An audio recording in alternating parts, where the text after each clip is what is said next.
Good morning, good afternoon. Actually, it's afternoon. How are you? How are you today? Welcome to the broadcast. Today we are going to be talking about your menu and standard operational procedures called SOPs.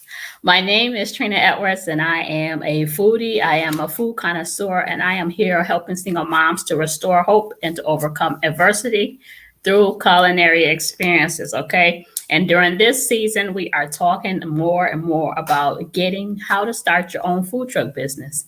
Welcome. As you come in, go ahead and let me know where you are viewing from. I have my other device here so that I can try to follow the comments if they allow me to be great today. Okay. So as I give you a few minutes, thank you for you guys. Hold on. I want to make sure I can see and hear you. Okay. All right.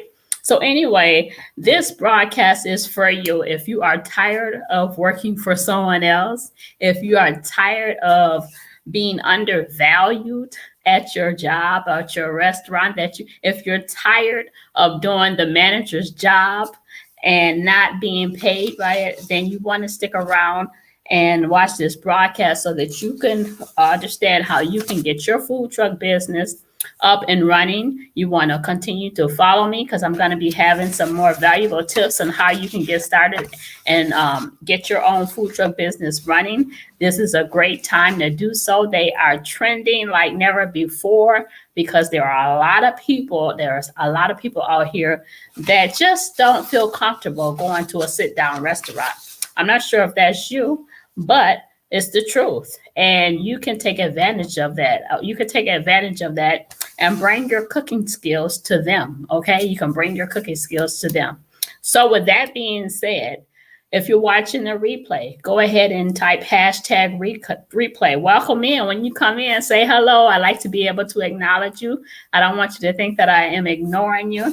Let me tag a few people because I am supposed to tag a few people so that they can come over and get some valuable nuggets. And this won't let me tag them, but I will do that later.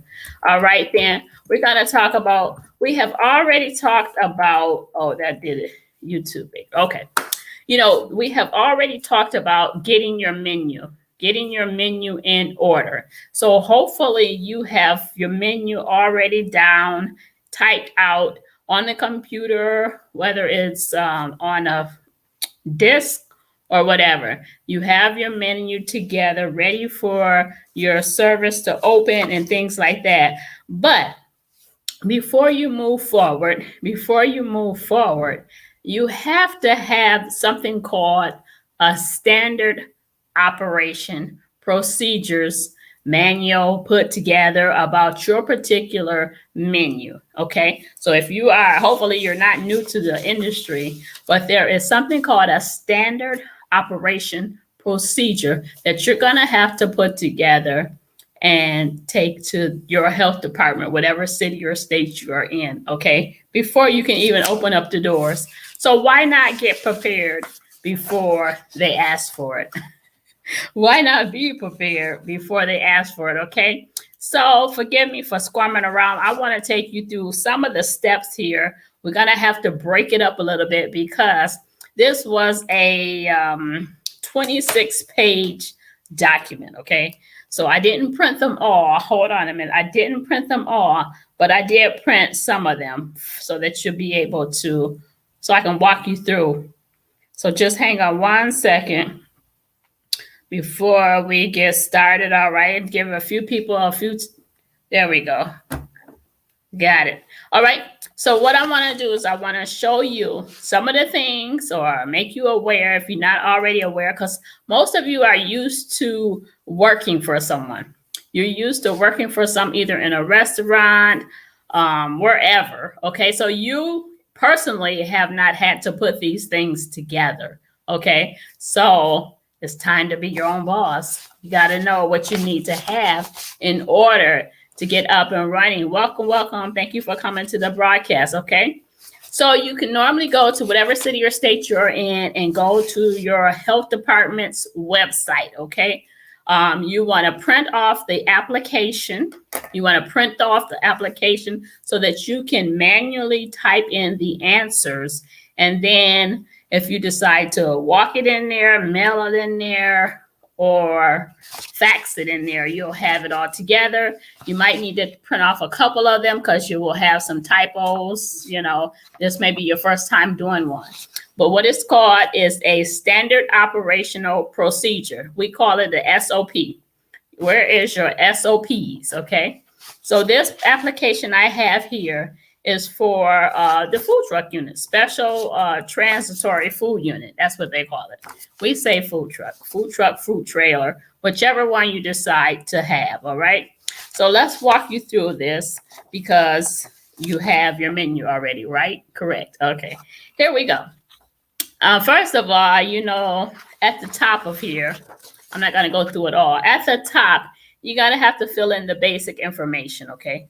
And that's, your name, your license number, your EIN number, because I'm pretty sure you made it past that. All this little basic information you need to put in is your name, the address, your unit, things like that. But my focus today is going to be to talk to you about your menu. So the first stop you're going to have to do is write everything. Yes, they want you to be very specific. Everything that you're going to be serving from your food truck or trailer, okay? So you're going to have to list it all, even the beverages, even the pop, even the water, even if it's candy, whatever you're going to be serving out that window, out that food truck or trailer, you're going to have to write it down. So you write that down in this little spot, in this little box, okay? And then once you have this already written down, okay, you got to make sure you send them a copy of your actual menu because they're going to look and make sure you have everything down, okay? They're going to check you. So you might as well get it right the first time, okay? So then the second part of the application, you have to write down your food source. The food source means where you purchase the food at. I'm going to try to take this slowly. If you have to watch the replay, then just come back and watch the replay, type #replay.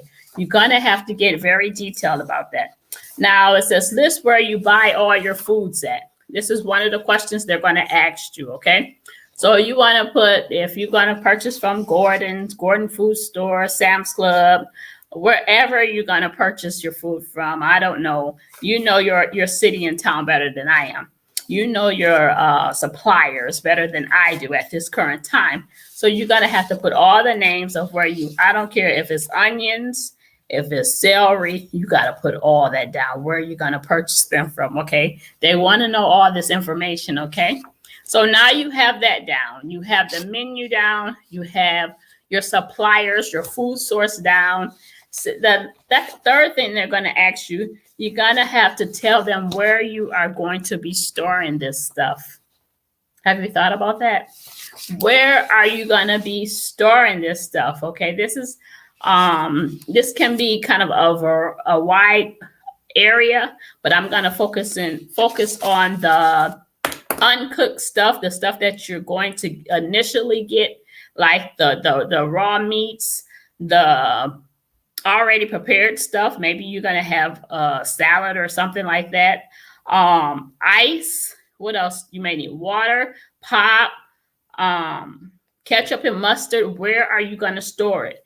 Vegetables to have on here, your canned goods, your dry goods, which is also called your non-perishables, the drinks, the non-drinks, all that, your cold foods, your ready-to-eat foods. You're going to have to write down specifically where you are going to keep this at. And when I say keep it at, that means like on the counter, in the refrigerator. There's a lot of different places, okay? Only you know how you're going to run your specific food truck business, okay? So you better get ready and prepared so that you can have these answers available to you already before they ask you, okay? All right. So the third thing I want to share with you, they're gonna ask you about how are you intend to transport it. How are you going to transport it? Where are you going to transport it in? Thank you for joining. Where is your hot food going to be while you're bumping down the road trying to get to your destination? Where is your cold food going to be when you're riding down trying to get to your event? The dry goods, where your ketchup, your mustard, whatever you're going to be serving, where is that going to be in your food truck while you're transporting or trying to get to your next destination? So you're going to have to make sure you write that down, okay? Maybe you're going to have it in a, hey there, Billy, thank you for stopping by. Maybe you're going to have it in the food trailer. If you have a trailer, then you have a truck or something pulling it. Maybe you're going to have the extra stuff in a cooler in your truck, transporting it there. So this is what I mean. If they're going to ask you some very detailed questions, so you're going to be ready so you can answer them, okay? So we already established where is the food coming from. They're going to ask you that. So you just get prepared so that you just don't jump out there, okay? I want you to be aware and knowledgeable some of the questions that the people are going to ask you, okay? So let's move it on. It's not going to be that long of a broadcast, hopefully. And then the next step, we got to go through thawing. Are you buying frozen stuff? Are you buying stuff that's not frozen? So then you got to get detailed information about that. How are you going to unthaw your food? We already had a post to let you know that you cannot unthaw your food in the sink like we do at home, like we've done at home before we ever came into the knowledge that that's not the proper way to do it. So you're going to have to plan ahead to take things out the freezer, put it in your refrigerator so that it can be unthawed by the time you need to use it, okay? Are you going to, another option, there's another way, another option of unthawing your food. Are you going to run it under cold water? Well, that's a wonderful, quick way to unthaw it, but it also can be a costly way because you have to let that water run on it, not hot water, because hot water will cook the meat or whatever you have. You have to run it under cold water, okay? Are you going to unthaw it in the microwave? That's an option. But you also have to know if you unthaw a certain food in the microwave, you have to immediately use it. You cannot unthaw it and then put it in the refrigerator. Okay, that's the tip for you. You have, when you unthaw something in the microwave, you have to immediately finish cooking it, whether it's in the stove, in the oven, however you do your special cooking techniques, you have to finish preparing it immediately, okay? All right. Are you going to unthaw it during the cooking? A lot of times when, like with ground beef, sometimes it's not fully completely unthawed. So you put it in a pan and you cook it and you scrape it, then you flip it, then you scrape it, and you constantly do that until it's all unthawed. You unthaw it while you're cooking it, correct? All right, you need to know about that. What else? The next step, they're going to ask you about how are you preparing it, okay? We have preparation. They have boxes here that you have to fill out for preparation. I can't even say that, okay? How are you going to prepare the food? How are you going to prepare the beef, the pork, the chicken? Oh, my God. Those are different. What kind of utensils are you going to use? Okay, so you want to be knowledgeable. There's a lot of things that they will ask you that you may not know that they're going to ask you. So document everything. They're going to be asking you that. So you want to be prepared about that. All right, so we got the cooking.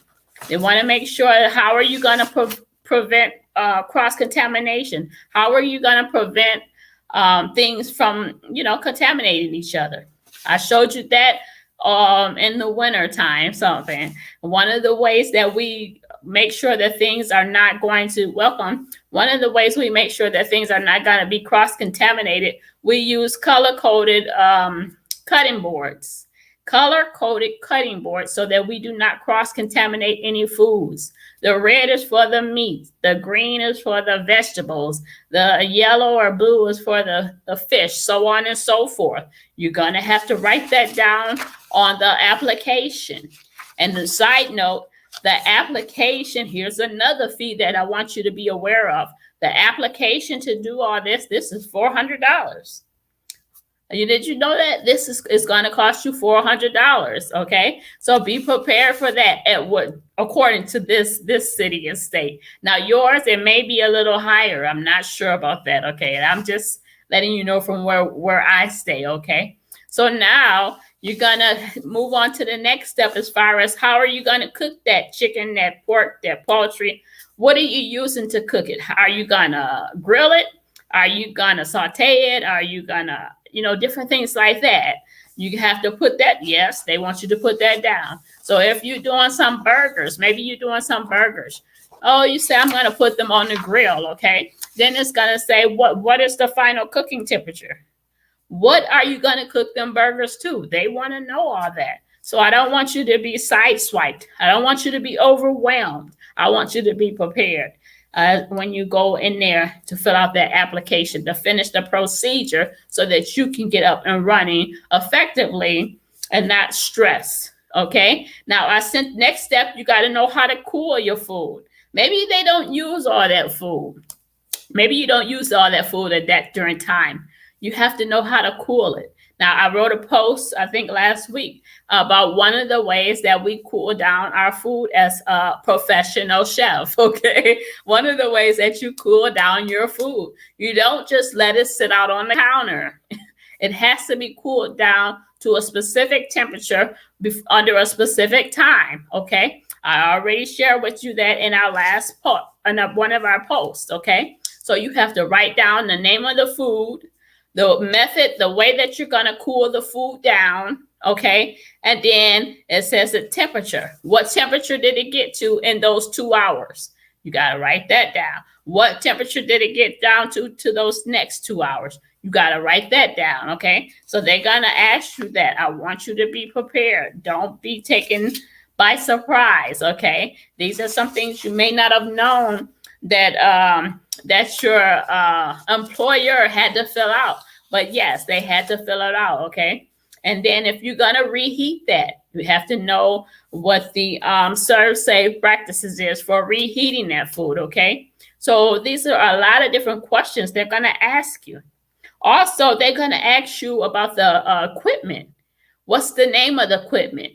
Where'd you purchase it from? There's just a lot of details in this application that you may not be aware of. They're called standard operating procedures, hashtag SOPs for short, okay? So you're gonna wanna know about that. Hot holding, what's the temperature? What are you gonna hold it for? How long are you gonna hold it? What temperature are you gonna bring that up to? What temperature are you required to bring that up to? 135 degrees is what you have to bring up your food to hold it, okay, while you're waiting on your customer to come to your window, okay? You want to know about that, all right? So there's just a lot of different questions. I don't want to overwhelm you, but there's a lot of different questions that you're gonna want to know in advance, okay? Before you turn this in, all right?